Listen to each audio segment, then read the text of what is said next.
Hey everyone, my name is Danilo Petrovic. I'm Ilya Marchenko. I'm Denis Kudla. I'm Evgeny Donskoy. I'm Henry Laaksonen. I'm Peter Torebko, and you're listening to the Game to Love podcast.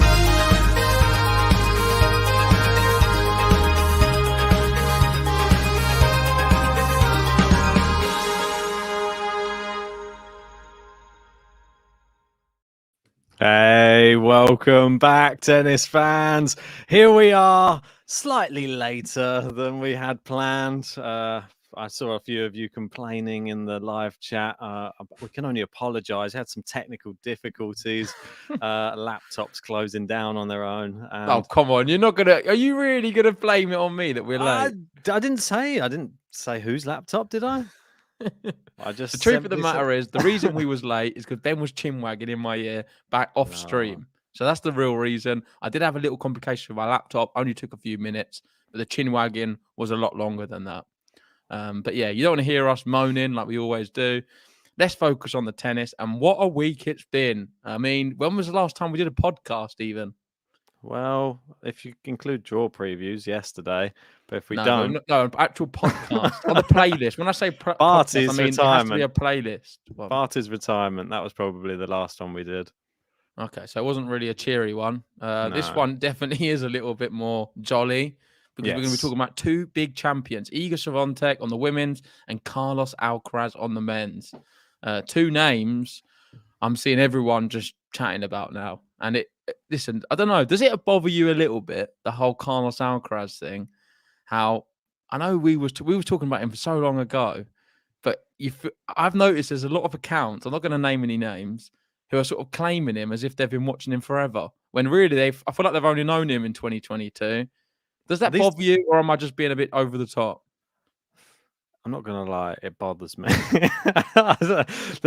It's these the same people who had no clue who Aslan Karatsev was until he'd played in the Australian Open. And when he got to the semi-final, they're like, who is this guy? He's come out of nowhere. It's almost like he only just started playing. Yeah, it does bug me as well, mate. We've been following these players for what seems like about 3 years or something. Yeah, it's not a surprise. We know how good they are. I don't think he is, like when we talk about Alcaraz, I don't think he is as much of a surprise as someone like Karatsev, because there has been a lot of talk coming out of obviously the Juan Carlos Ferrero academy, that type of thing. Lots of buzz around his challenger matches as well. There's always been like packed stands in the challengers for Carlos Alcaraz, and he's proving why. Everybody saw the signs were there from a very, very young age. Even when we spoke to Jose Morgado, he said he got to watch him when he was 14 years old. And he just said, just incredible, just could see all the potential was there to be an amazing, if not top 10, like a great tennis player at the top of the game. So yeah, he's not sort of come suddenly, has he, to the tour? And I feel like a lot of people really started talking about him last year in 2021 US Open after beating Tsitsipas. But what he's done now has eclipsed all of that. I know we was going to start with Iga, Ben, but let's just change the whole script. Let's focus on Alcaraz to begin with. Then we'll move on to Iga. Both great champions. And I don't know if you want to start with an Alcaraz tweet. Sure. Yeah, let's bring up the one which is showing him as the champion. There it is. 18-year-old Carlos Alcaraz wins his first Masters 1000, defeating Casper Ruud 7-5, 6-4 to become the youngest male champion in Miami Open history. And that's the big thing here. He's breaking records, mate. He's doing the thing even Rafa couldn't do, and that is winning in Miami, which is impressive. Yeah. And I mean, he's actually played... I feel he's played well for both of the events. Indian Wells, he lost to Rafa. I think that makes Rafa's victory even more special in a way that he did it through. What's his injury, Rafa, exactly? Well, it's this rib, isn't cracked it? Rib. Yeah, cracked. I don't want to say the wrong terminology, but I know he's got some kind of slight fracture in one of the ribs. Yeah, and with that. He was able to still beat Carlos Alcaraz, who's firing all cylinders. I don't know what that says about the big three and, well, more specifically, Rafael Nadal. But regardless of that, Alcaraz played incredible at Indian Wells. I feel like if he wasn't to meet a Rafael Nadal, who's to say he wouldn't have gone and won that as well? There was no signs of fatigue. Physically looked great against Casper Ruud. He did a lot of that without his coach as well, which I think is remarkable. Yes. We saw him fly out the last day, and it was quite emotional scenes. You saw him crying on the court side. Yeah. And I think the most impressive victory out of all of them probably wasn't even the final. I just really like that Miomir Kecmanovic one because he is going under the radar as one of the most promising players on tour. I think I don't want to. People might think I'm just bigging it up and just going off recency bias. He's done this the whole 2022 now, and I'm expecting him to go deep in a lot of events. He can play on the clay as well, and he's really turned a corner. And Carlos Alcaraz just pushed him to one side. And there was times when he was down in that match, but yet still found a way to come back. He showed a lot of resilience against Casper Ruud, another player who can really hit through the ball, especially on the forehand. You see how much topspin he generates on all of his shots. There's not many players who hit more topspin, probably just Rafa. He dealt with all of that so well. His defensive play was just on point. He dealt with the brilliant serves of Casper Ruud, a bit of a serve bot, as we've been joking around. And what's next for him is the clay court swing, in which that's his favoured surface. The bookies have him third favourite for Roland Garros. I fancy him more than, say, a Tsitsipas, a Zverev, any of them guys. Dominic Thiem, he's not looking great at the moment, is he? No. Could he go? It all depends. Djokovic hasn't played all year. Rafael Nadal's got an injury going into Roland Garros. What an opportunity for him as an 18-year-old going into a Roland Garros event with a real shot of winning the whole thing. Yeah, he definitely is putting his name in the picture, that's for sure. And he's solidifying himself now at the top of the game. One of the things that I thought was the great thing about that sort of match against not only Casper Ruud, Kecmanovic as well, he does have great shot selection, but it's his calmness in big moments in matches that really sets him apart from all of the other young players who are on, even someone like Casper Ruud. Yeah. And Casper Ruud is fantastic and can't take anything away from his week of tennis or a couple of weeks getting to the final in Miami. But when push comes to shove, that would probably been the same sort of situation if he'd have played someone like Rafa. He probably would have got to that stage and then he would have just got beaten in straight sets. And this is what Alcaraz seems to be, that type of player. Like one of those players who can play the big moments well. And I think that's what you need to be able to win these big tournaments. We all know how good all of the top, say, 50, 100 players are. And the only thing that really sets all of these players apart is clutch moments in tennis matches. And he's got it in abundance, mate. I just think he's so impressive. And his agility, his attitude, and his sort of will to win, that there's no giving up ever. And that's the thing that we've seen. Obviously, we had a sort of a go at Naomi Osaka in her final against Iga. It was just a bit like, oh, well, it's over now. I'm just going to I'll give up a bit now. He wouldn't have done that. We know that for a fact. He'll fight to the end. Yeah, one thing I want to bring up, and it's a really good point made in the live chat from Matthew D'Souza. Thanks for sending that in. Saying, I'm not saying Carlos doesn't possess inner belief, but it really helps when you have the crowd encouraging you continuously. And I want to go back to Paris last year when he played Hugo Gaston. Was it Paris? Against Hugo Gaston. Yep. In a Masters event, another Masters, also on the hard courts. And he was up and then threw that away. He couldn't deal with the crowd. All the crowd was against him. Yep. And this is something he's not been used to. So when the crowd have been against him, he did bottle it. That's the only time I've ever seen him bottle it. And he couldn't handle the occasion. It all got a bit too big for him and ended up throwing the match away. So it definitely does help when you've got the crowd on your side as a young player coming through. Yep. And I feel after this Miami win, that's only going to intensify. When you start getting these wins and you're a very likable character, it sort of just rolls on to the next event. And we're going to keep seeing more and more fans and stadiums support him. But we have seen the other side of things in Paris when he didn't get the support. And that's where he's going to have to find a way to win when that happens as well. Because there will certainly be some locations where he's not cheered on. Let's be honest. Let's say if he is at a Wimbledon against maybe a Jack Draper in a few years' time. Sure. If everyone's going to be cheering on Jack Draper, there'll be a small Spanish contingent, I'm sure. But Jack Draper will have all the fans. and he's going to have to deal with it. Wimbledon's probably not the best example because I feel the fans generally aren't too imposing. But US Open, say, it would be a lot worse, wouldn't it, for him? Oh yeah, imagine if or it Australian was Open. Him versus say Nick Brooks, Kyrgios, say Australian Brooks, Open. or say like Brooksby became like a top 20 player and he met him there in a big stadium match or something like that, then they would all be on Brooksby's side, I would have thought. But the one thing we need to look at in this is there's only so much support that people give to certain players when they're the home country player. Like someone like a Gaston's a perfect example. He plays great when he's in France, or especially when he's in Paris, because he has the support of all of the home crowd. When he goes to other places, he doesn't have any support whatsoever. Whereas Alcaraz's game is so well developed, and he just has an amazing a shot capacity. He can draw fans in from any part of the world from how he plays. And I think that that's the one thing that will always give him at least a small pocket of fans. I'd say probably half the crowd. That's what we were saying. If he went to somewhere like Norway, against Ruud, he may still have half the crowd on his side. And that's how crazy it is. And he's got that following.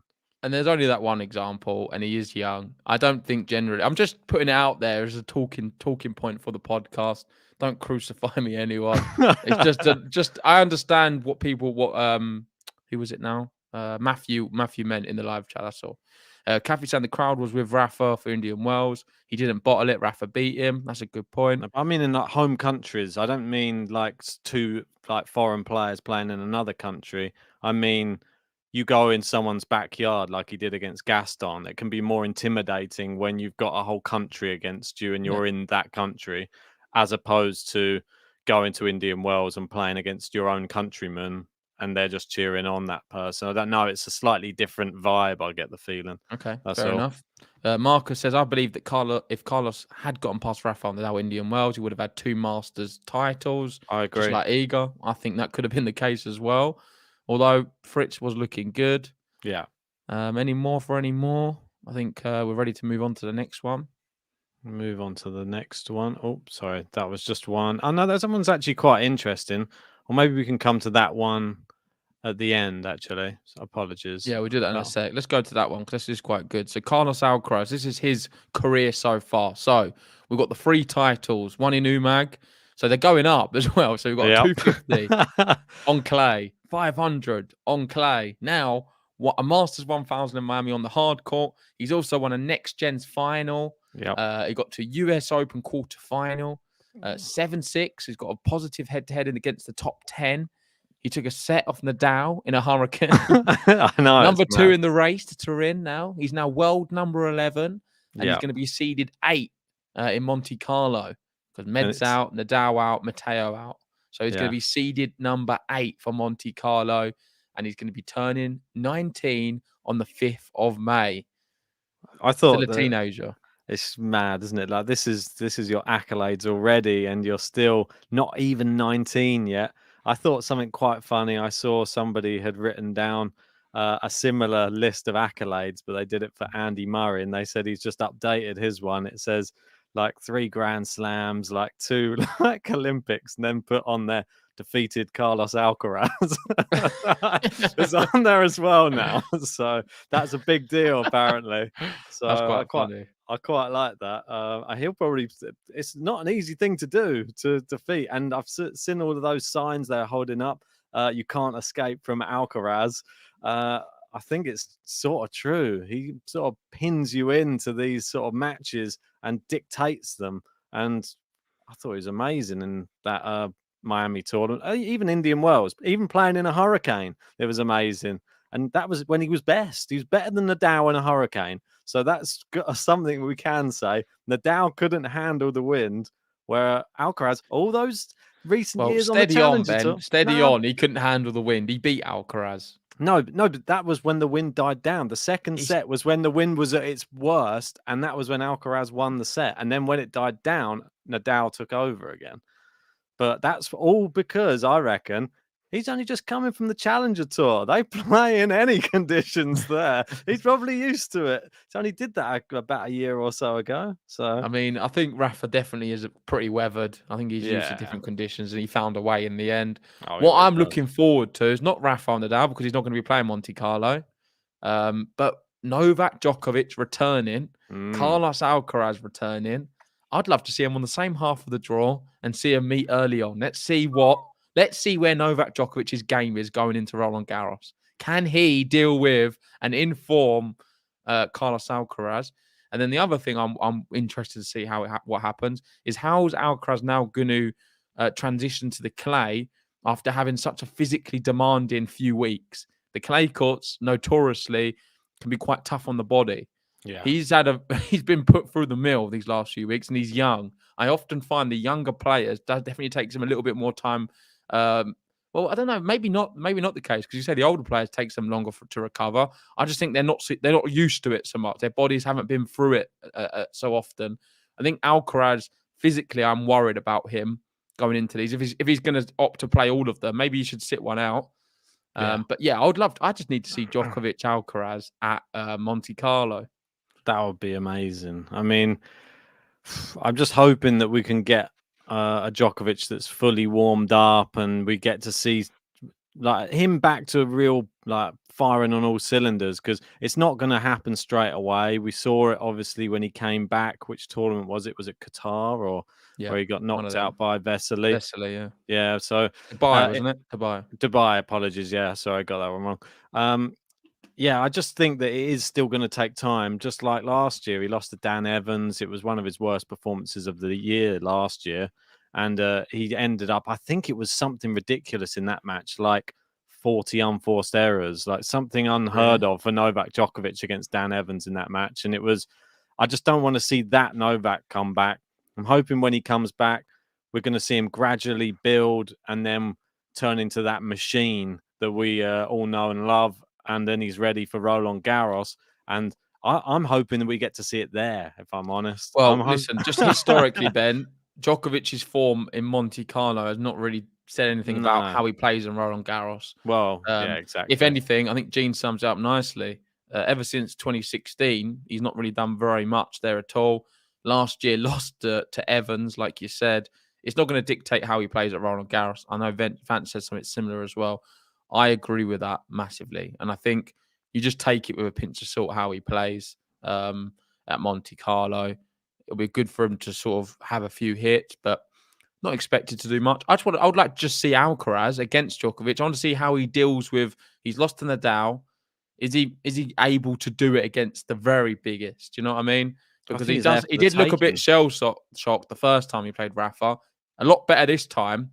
Is he now there where he's thinking, I can beat him. I really want to beat him. Or is he going to be a bit nervous against Djokovic? I'm just interested to see it. I think that now is the perfect time as well. If they were to cross, it is a good time, yeah. Yeah, I mean, there's no better time. At Monte Carlo as well, an event Djokovic isn't as dominant at.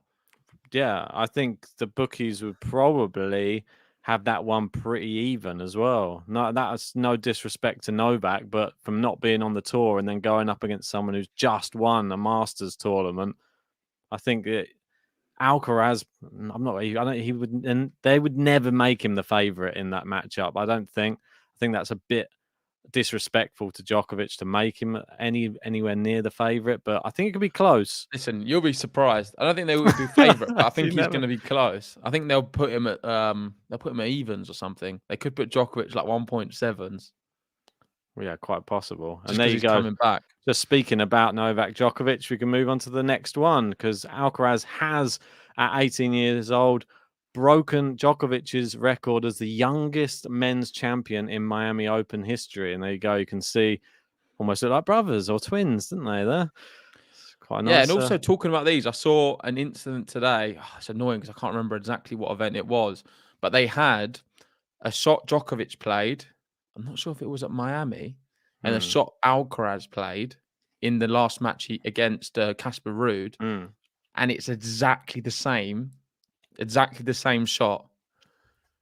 I know you can probably see a lot of that intensity, but they look exactly the same, and it both ends with a winner. I think a forehand winner cross court sorting the court, and to celebrate, they both do this. Just nod their head. And it's exactly the same. Like, even to the celebration, it's the same.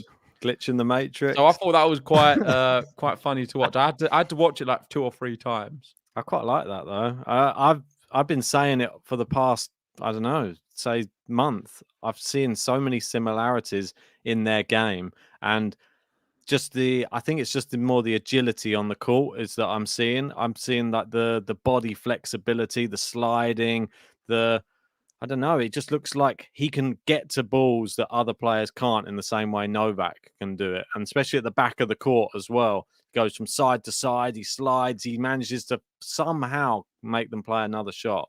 And I think great work from someone so young, because Jokovich has been trying his whole career to get to that level of, like, I don't know what you call it, flexibility.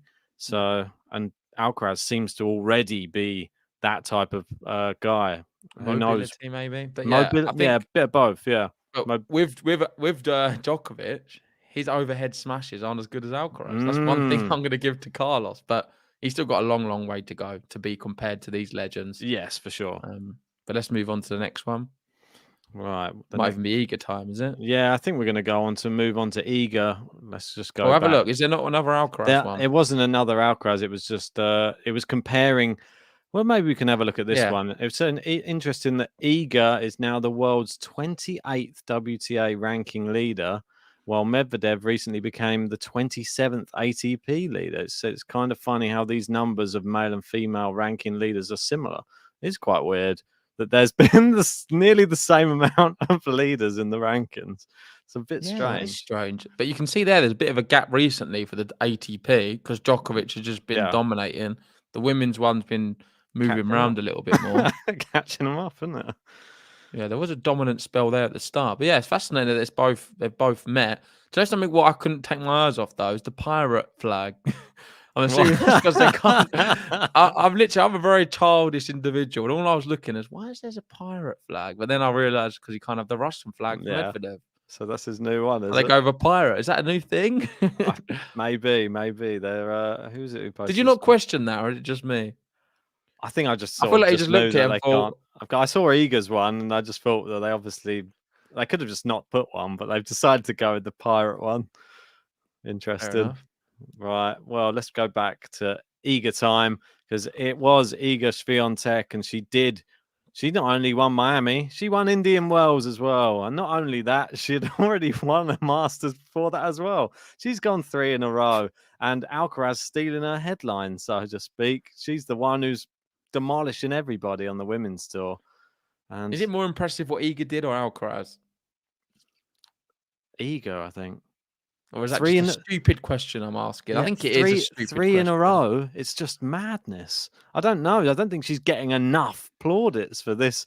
I think it's the first time in history, isn't it, that a lady has won the first 3 of the year Masters. Yeah, there's a few different ones. I know Serena Williams has done something, but I forget. You might be right on that stat. But let's focus on Iga. She beat Naomi Osaka, someone who's slowly coming back into form. I know she doesn't really like it when people say she's back, but she definitely has been sort of MIA for the last few years, it seems. Yeah. Since the Australian Open win. Yeah. So I'm pleased that she's got a lot of aspirations as well. Osaka's saying her goal now is become world number 1 again. I like that. Break the top 5, then break number 1. She's setting these goals, which means to be able to do that, surely you've got to play tennis. And I think that is the big thing for her. We want to see her playing as much as possible. Maybe not so much now. We're going to the clay court swing. Yeah. I wish she had this sort of enthusiasm a little bit sooner, but wasn't to be. She did play okay. She started off with a good ace in the final, and I was thinking, oh, here we go. Iga's in for a big game. And then Iga just opened up the bakery yet again. Yeah. Everyone, all in, bagels, baguettes, whatever you fancy. Roll up to Iga's bakery. She did what she did best. And it's just the way she wins. Look at this. This is Iga Swiatek's last 6 finals. So you've got Roland Garros. Remember we covered that one. 6-4, 6-1. It's the second set, by the way, is always the most impressive. Yeah. Adelaide against Bencic. These aren't no mugs as well, by the way. Did well, Bencic. Bencic did quite well. 2-2. Pliskova, absolute disgrace. Honestly, she was taking photos in Rome about 20 minutes after this final. I don't think she was interested. She has the tendency to do it. I'm not going to rip into her because I do it every other podcast. But 6-love, 6-love. Iga was great, but that was as much disappointing from Pliskova. Disgrace in that final. Kontaveit, I think that was shocking for her as well. She could have done a little bit better. 6-2, 6-love. Not sure if she was carrying an injury or just fitness. Sakari did all right in the first set and then fell away. And exactly the same with Osaka. Did all right in the first set and fell away. And how many bagels is that? Quite a few. 4 bagels in finals recently. And a handful of 6-1s as well. I mean, how can a player be so dominant in the final? You've got to remember, the person who you're playing in the final has just won 4 or 5 matches to get there. Yeah. And you've got, I think for me, the reason that she does so well in the final is because when she starts the tournament, sometimes she starts them. So I think this Indian Wells one, she started slightly slow. And then after a couple of rounds, then she started walloping everybody. And when she gets in that flow, she's unstoppable. And then she got all the way to the final, won the final easy. And then she went straight into Miami and continued, didn't drop a set for the whole of Miami. She was still in that same state when she left Indian Wells and went into Miami. And you can't get as tired. And that's why she was able to win both, because she's not having that longer matches. She's doing straight sets every time. So she's getting it done nice and quickly. And that's how you can win lots of Masters tournaments by the looks of it. Just get them done in 2. Remarkable. And now she did pull out of Charleston. Yeah. I'm relieved about. I think that's a good idea. Probably be back. I'm not sure what the next event for her will be. Let me know in the live chat what the next event for her would be. I'm trying to think now. I'm not sure what's on her schedule. But whatever it's going to be on clay. Yeah. And this is her favored surface. So we're going to be seeing the next level of Iga. I mean, all she has to do is play like she has done these few weeks anyway. I mean, all she has to do is still a big...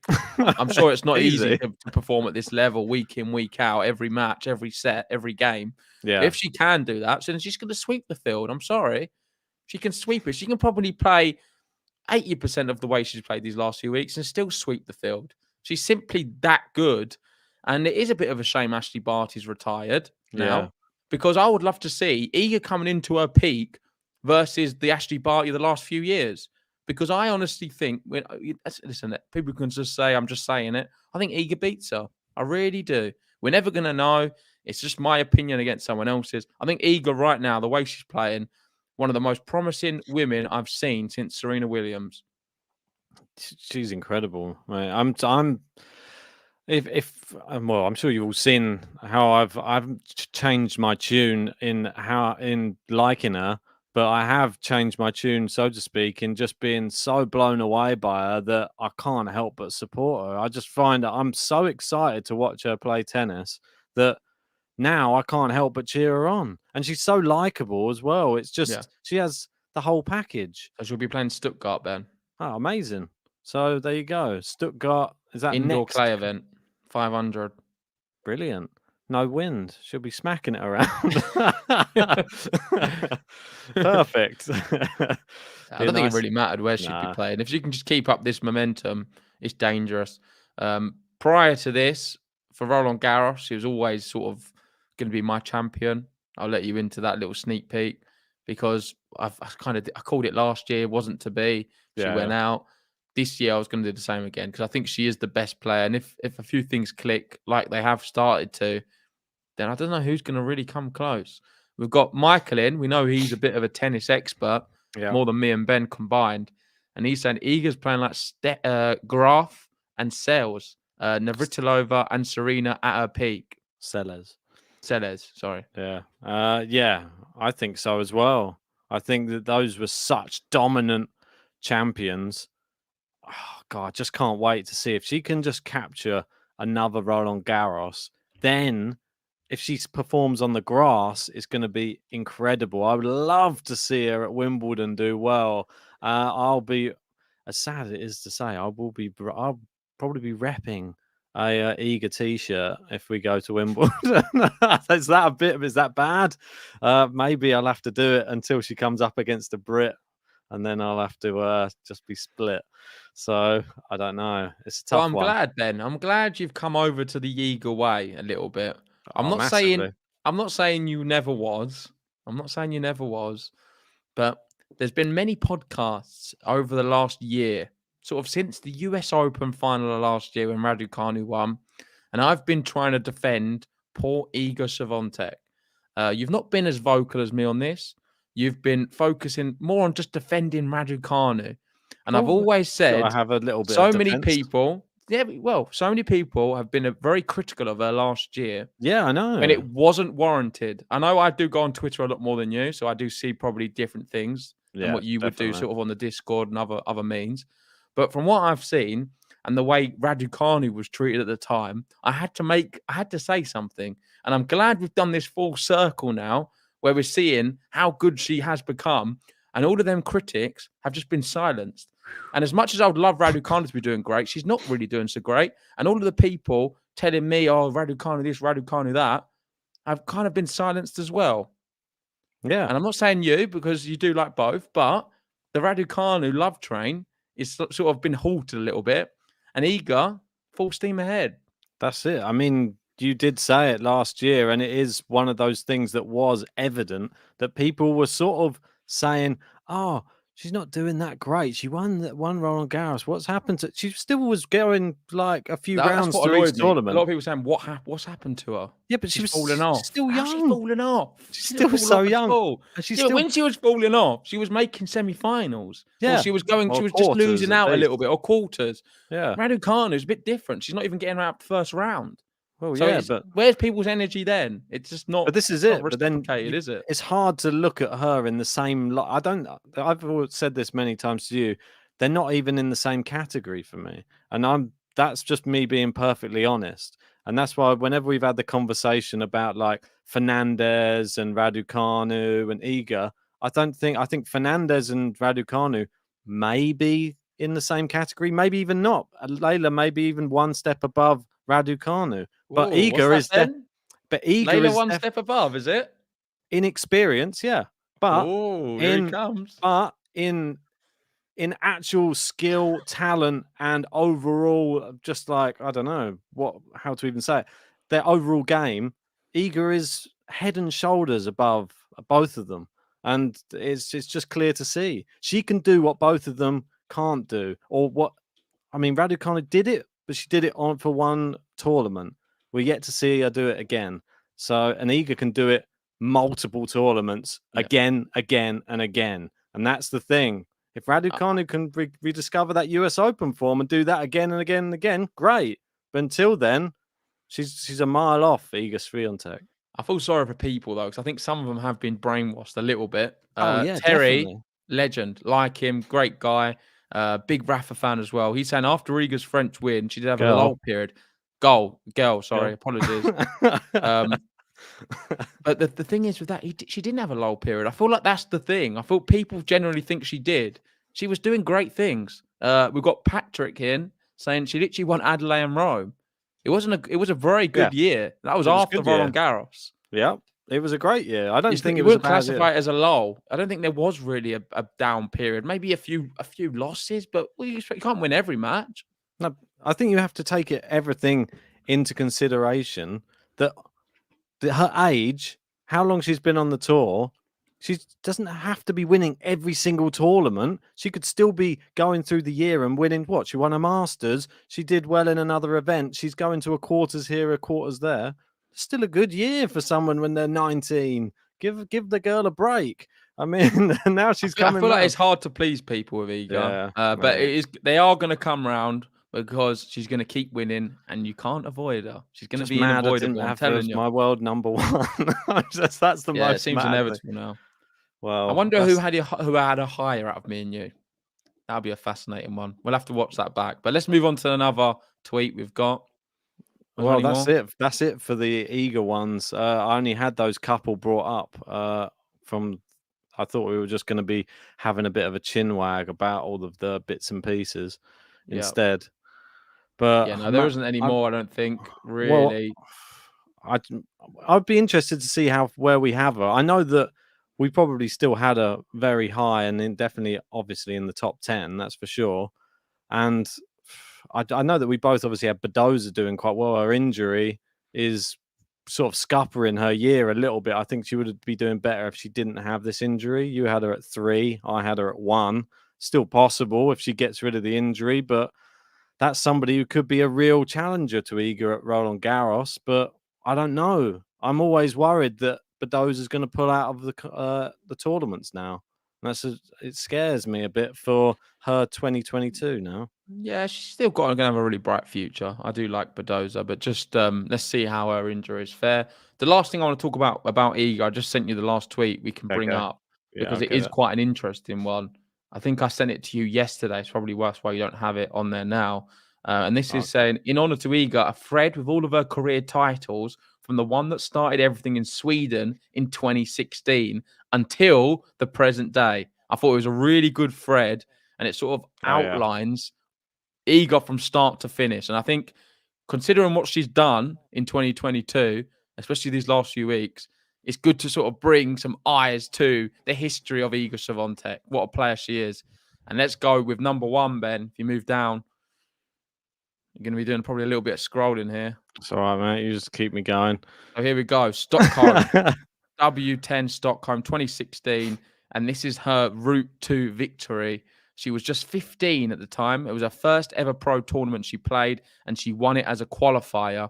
You can see there a few bagels as well to start things off, 6-1s. Still pretty dominant, isn't it? Straight sets a lot of the time. And this is her 15. I think there's an image down just a little bit down. Had a walkover against Ricky Gervais there in the semi-finals. French Gervais. She looks the same. A bit more petite. Yeah, true. So that's that one. So let's move on to the next one. Is that the trophy? Yeah, I think it was. These are smaller events, remember? It's like a Christmas present or something. Given there anyway. This was an ITF. So then she played the year after in Bergamo in Italy, playing a few Italians you can see. Some we do know. Di Giuseppe. Yeah. You know, I was bigging her up the other day. And Pieri. We know pretty much all of these, actually. Well, the last 3 anyway. Yeah. And look what she did to them as well. In these events, 6-1, 6-1, 6. It's the same. Yeah, I think it's good to highlight this. She was 15 here. It's her first top 400 win, second title in her 4th pro tournament. So she's got a 2 out of 4 strike rate so far. Trophy's getting bigger. Trophy's got a little bigger. She's got a bit bigger as well. Still got the cap on. Yeah. I don't know who them two are.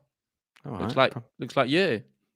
Yeah, that was when I presented her with the trophy. Dinosaur Ben. Let's go on to the next one. So number 3. There's quite a few of these, by the way. So we will speed through. W15 Gior 2017. More dominance, more 6-1s. 3rd title in 5 tournaments, all before turning 16. She went up to 611 in the world after the week, and she was 21-2 in her career. And it's even getting even bigger now. Yeah, that's an interesting. Is it the yellow one that's the trophy? Well, no, it looks like one of them cakes, like a wedding cake. Yeah, is that the trophy? Wedding cake. Wedding cake is the trophy. It's good. All right, move down. I think it is a cake. This one, Sharm el Sheikh in Egypt. She beat Parizas. We know her, Parizas Diaz, good player. Don't really know the other ones too well. Yeah, another win. And she was injured for 8 months, so she had to start all over again. And then she won her first event she played. So she had some time off for injury, come back, won again, still wearing the cap, still getting an arm round her, and the trophy is a bit more prominent in this one. Yeah, this is a little bit ITFs. That's it. So Pelham, we know this one. I think this is the one. What's her name played? Gal Falkenberg. Did she play at Pelham? Probably. That rings a bell, doesn't it? I remember the name. Did she play Iga? I'm looking for Falkenberg on here, but she's not there. You can see, look at the scores again. Look at the final. Alice Kick, she beat. Got Bolsova there as well. Luisa Chirico, another good player. And played a football team in the 3rd qualifying. Villarreal away, that was as well. 6-love. Alice Kick, 6-2, 6-love. That's a good one. It was her 2nd title in 4 tournaments after her comeback. It's amazing. No trophy in that one. Okay. Then we go to Junior Wimbledon. Yeah. Whitney Osuagi, Clara Burel, Emma Raducanu there. Look at the names. And there's Leonie some. Kang, Well, we got Clara Burrell. Jin Wang. Yeah, exactly. All names that we now know of. All of these Is it people. Simone Waller? I believe so. Yeah, yeah. I remember us doing a pod on her at some point. I think we were calling her Wallop, weren't we?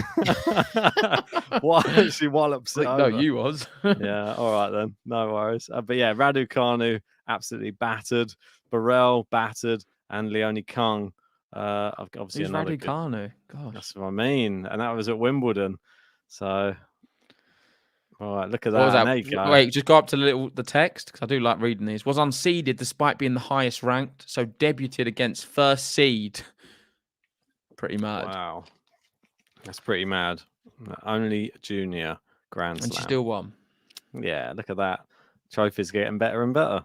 Look at that. In the all white as well. Yeah, Then you got Budapest in 2018.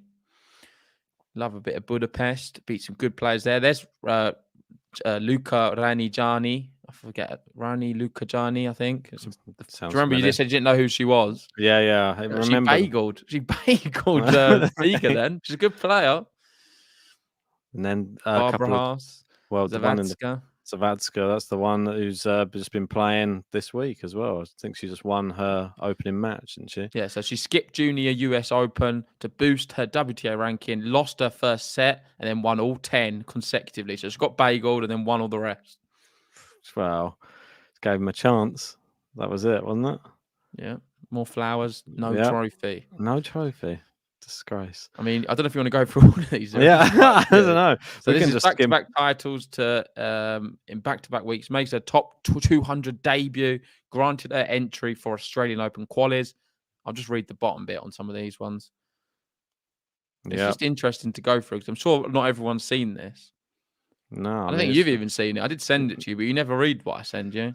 You send me so many. This is the problem. This is like it. This is one week you'll remember, Ben. I'll let you take us through this one.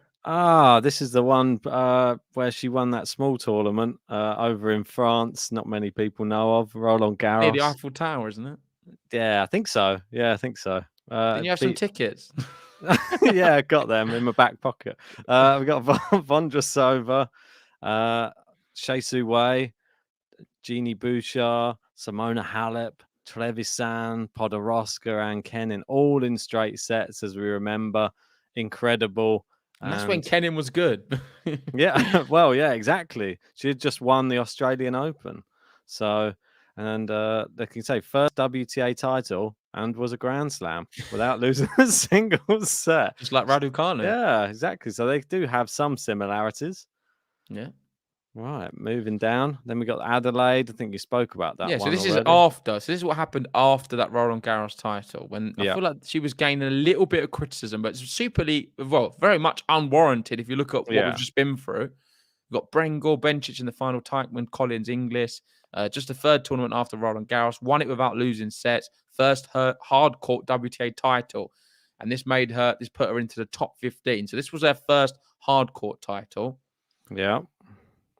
She then won Rome with a double breadstick in the final. Being the Coco Gauff one was the most epic because Coco was playing well, or maybe the Krejcikova. Krejcikova was in good form as well at the time. I remember that just one. winning. No, she hasn't won Roland Garros at this point, but she was leading up to it. She was about to win Roland Garros. She had match point against Iga in that. I remember it, and I remember watching that match and just thinking, like, "Oh my word, what's Iga doing? I've never seen her play this badly on the clay in that match." And she was making a lot of errors and Krejcikova just couldn't get it over the line, and she showed real heart in that. And then after that, as you can see, straight sets again. She only allowed one set to drop, but got it done. And then the final, easiest match of her career. Yeah. And then all the next ones are in 2022, I believe. There we go. Yep. So we've got Doha, what we've seen this year. Another bagel in the final, bagel in the third round as well. Crazy. Yep. And this is the horrible outfit what Ben doesn't like. I'm not too keen either. No. Indian Wells, the most recent, the second from most recent. So this is back-to-back 1,000 titles. Best match, semi-final versus Halep, up to number 2 in the world. And then the last one, bringing you back to the current day, world number 1, the Sunshine Double completed, 3 consecutive 1,000 titles, historical. And look, all straight sets again and all dominance. And the trophy is the biggest one yet. all smiles, biggest flowers, and it couldn't have gone to a nicer girl. So that is the story of Iga Swiatek. We could have done a whole podcast on it, but I'm glad we shared them tweets because it is pretty interesting. Very interesting, I have to say. Well done to her. I mean, what a great journey she's had, and just great to see that she's still the same player she was when she was 15, still battering people off the court, and may it continue for many years to come. That's what we want to see, because she really will put bums on seats. All we need now is somebody who does the same as her and can actually compete with her and try and knock her off the court as well. Because if there's somebody who can do similar, we're going to be in for a real treat. If there's two players like that who can go back and forth, we might be having like a Sharapova, Serena Williams style rivalry. But at the moment, I don't know who that person will be. Well, I hope you never know. There could be someone who sort of materializes who may be that person. But one person we do have on the men's who's British, who does fit all of them things you've just said, recently playing the Challengers, looking great, is the one and only Jack Draper. We're going to just touch on this at the end, and then we're going to wrap this one up, guys. But it is super interesting. Jack Draper, how old is he? 20 years old now? It says it there. 20 years old. There's no stopping the 20-year-old. Perfect. That's it. So he makes Challenger history with his 4th title of 2022, making the ATP Challenger Tour his personal playground this year. There's no stopping him. It's amazing. And I've just got to move up, maybe.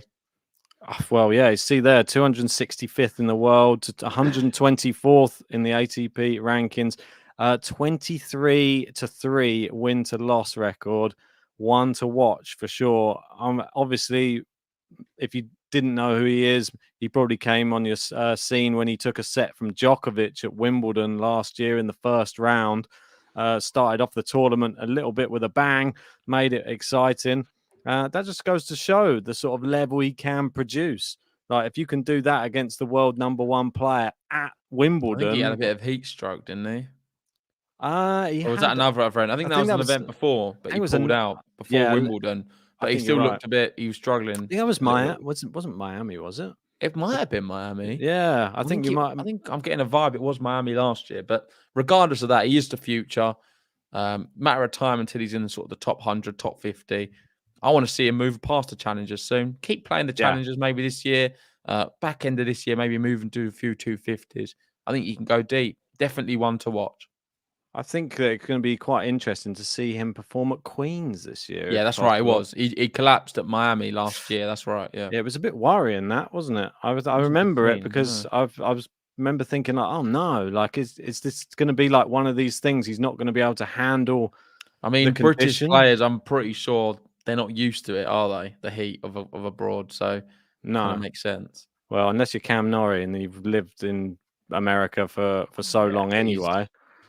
He's as British as I am. Yeah, right. So just what? That's it. You love it. You could sit in the sauna for probably about an hour and not die. I'd be out within about 10 minutes.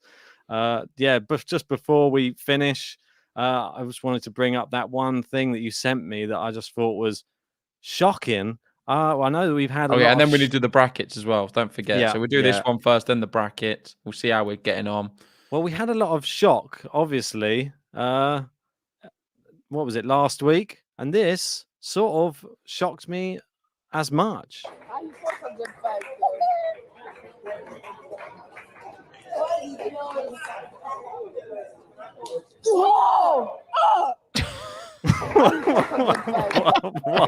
The reaction's funny.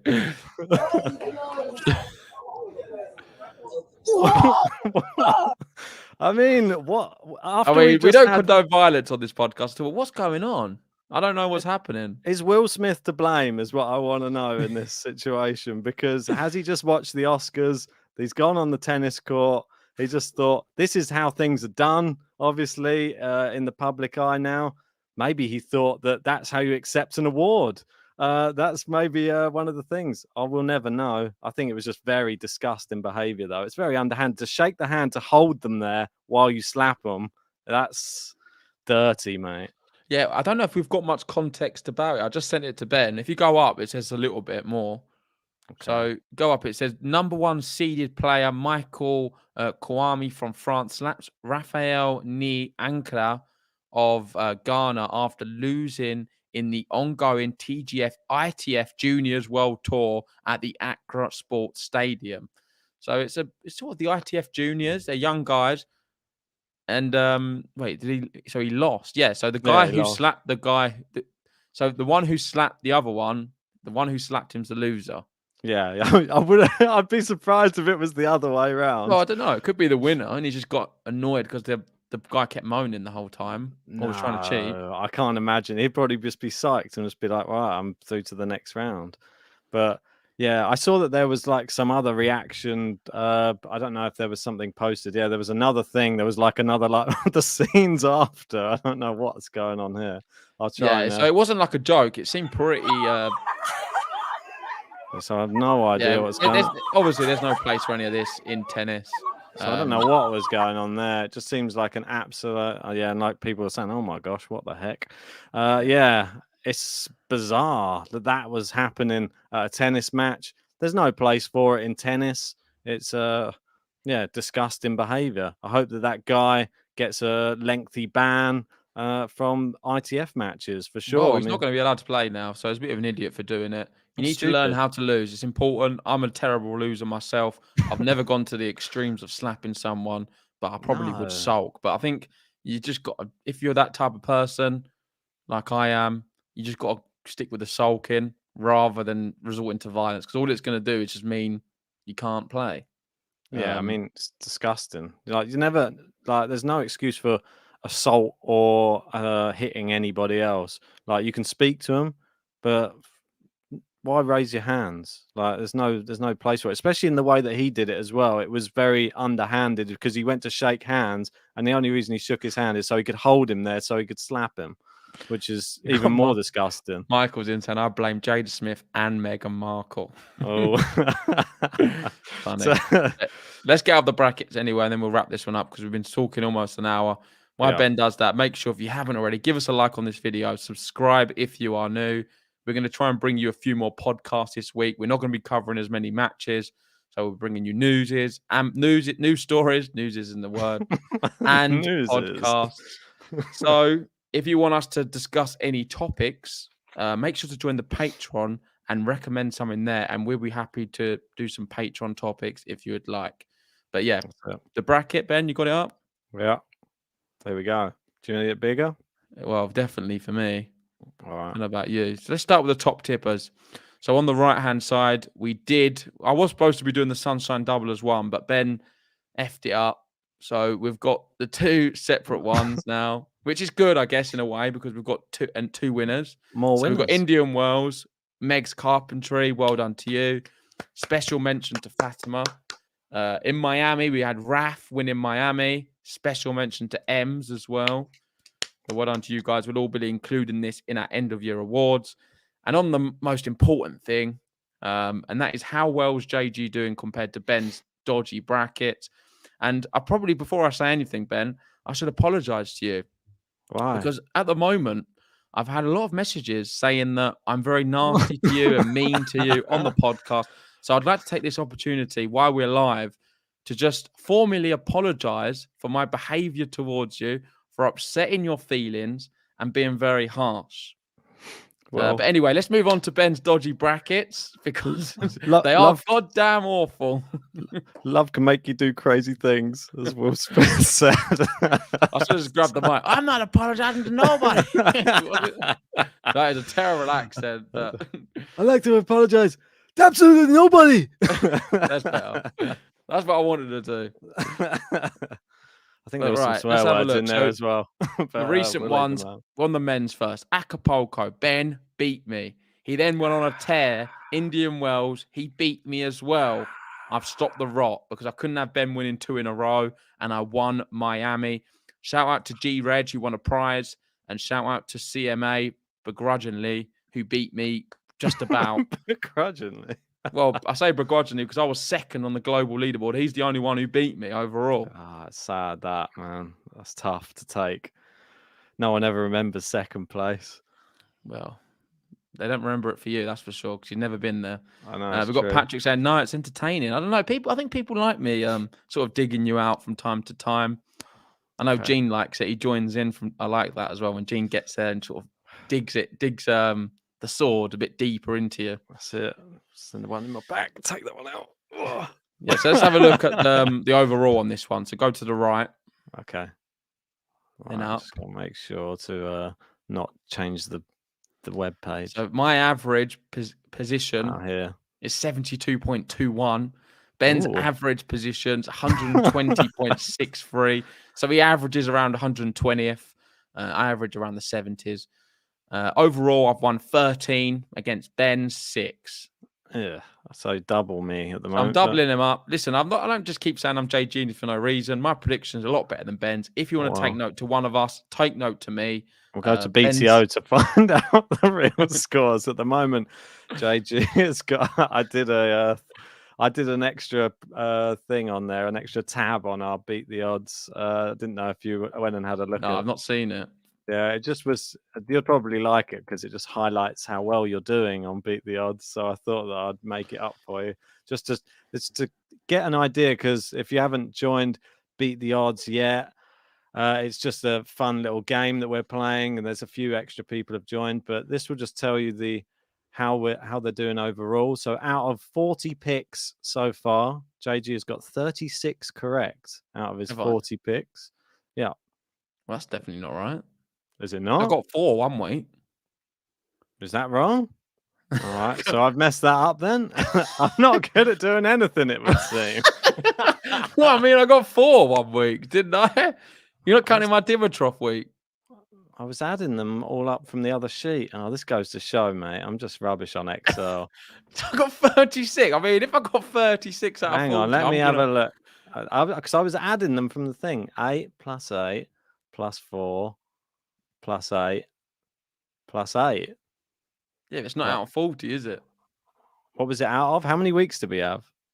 We've had 6 weeks, but it's out of 60 now. Oh, no. No, I don't think you've counted it from that. 50 but we don't have these stats to hand. I'm not. We can't. Ben doesn't even have them. It's wrong then. So it's out of 50. So it's 36. 36 out of 50. That's Fair pretty enough. good. Still pretty good. Yeah, not bad. It makes mine look even worse now. I'm not. I've got and how many have you got out of 50? 21. Oh, under so 50% now. You need to be going definitely above 50, but I have hope that this week you're going to turn it around. Let's look at the women's bracket because that's sort of a prettier viewing for you, especially recently.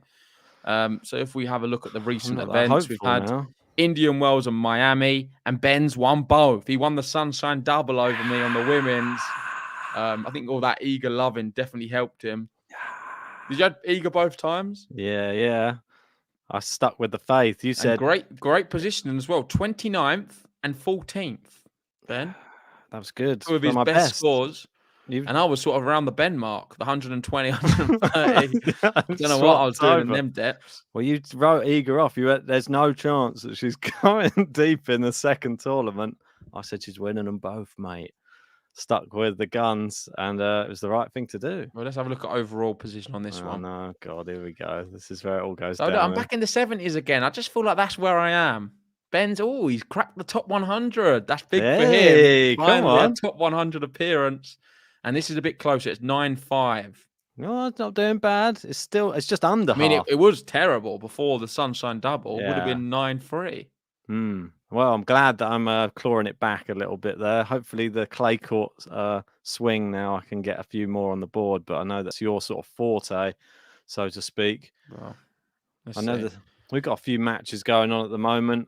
Probably my BTO is going terribly as we speak, I'm sure. But yeah, let's wrap this one up. If you want to join BTO, message us on Discord. We'll give you the information. We've got quite a few people doing it. Thanks to everyone who joined us for this one. Congratulations to Carlos Alcaraz. I feel like we should have spoke a little bit more about him, but we're going to have plenty more opportunities to do so. So don't worry. We definitely gave Iga a good service. We gave her the whole career from start to finish, which is great. And yeah, I'm really excited to see more tennis. The only place to watch it all is on Game to Love. So make sure you subscribe, hit the like button, and we'll see you for more podcasts and news stories very soon.